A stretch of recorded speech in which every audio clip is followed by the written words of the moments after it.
The government has proposed new anti-strike legislation which they say will help guarantee minimum service during industrial action by rail staff. But Labour have called the proposed new law damaging and counterproductive, saying it could result in more strikes than before. Well, let's speak now to the Shadow Chief Secretary to the Treasury, Pat McFadden. Good morning to you, Pat, and thanks for waiting patiently. Tell us about Starmer's proposals then. I mean, it would seem pretty obvious he won't ban strikes when the unions pay Labour Party so much money. Well, it's not about that. It's about these strikes.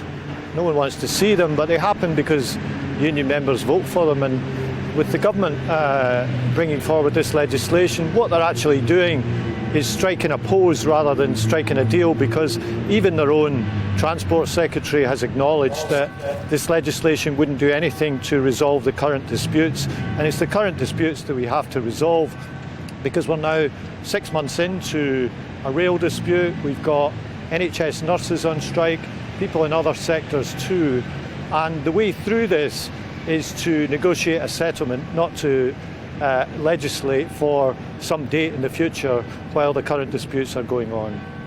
So, Pat, an interesting point from yesterday's speech by Sir Keir was the Take Back Control Bill to devolve more power to the regions seems a good idea. Do you think people buy the idea that suddenly Sir Keir is into taking back control when he spent 3 years trying to cancel Brexit?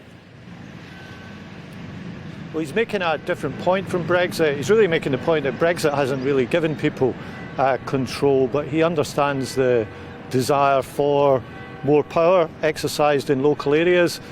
Just before Christmas, Keir Starmer and Gordon Brown published a big report on this, calling for the devolution of more power to local areas. So his plan is to bring forward a bill, if we win the next election, that would make that easier to happen. That could happen in areas like transport, in housing, in employment support, in a number of other areas where we feel that local areas know their local economies best, and this could help get us economic growth, help to make better local economic decisions. So it's not really an argument about Brexit, but it is an argument about power and local economies.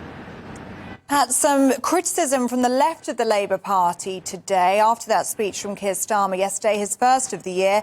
Diane Abbott, on that Take Back Control Bill that you were just talking about there, she called it an empty promise, saying there was actually no new money to go with it. And Martin Abrams, who's a committee member of a Momentum campaign group, he said that the speech was totally out of step with the scale of the crisis that is facing us. And in reference to private sector partnerships, he says that will make many Labour voters' heart sink. What's your thoughts on that?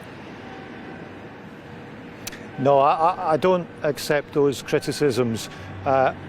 We see the future as having a strong private sector, creating wealth, the wealth that we need to generate in order to fund the things that we want in the country, in order to employ people, to make people better off. And alongside that, investment in public services. There's not a single public service in the country that is working better now than before the Tories came to power 13 years ago. They've been going backwards during the 13 years that the Tories have been in power. So what's important here is to invest in public services, but to do it in a responsible and fiscally sustainable way. We saw what happens when you have an irresponsible fiscal stance with that disastrous Tory mini-budget a few months ago that sent mortgage rates through the roof. We don't want to offer a mirror image of that. We want to invest in public services, but to do so on the basis of a proper foundation of fiscal stability and good economic growth. And that's the best way to do it in the long term. And that's exactly what Keir Starmer was talking about in his speech yesterday.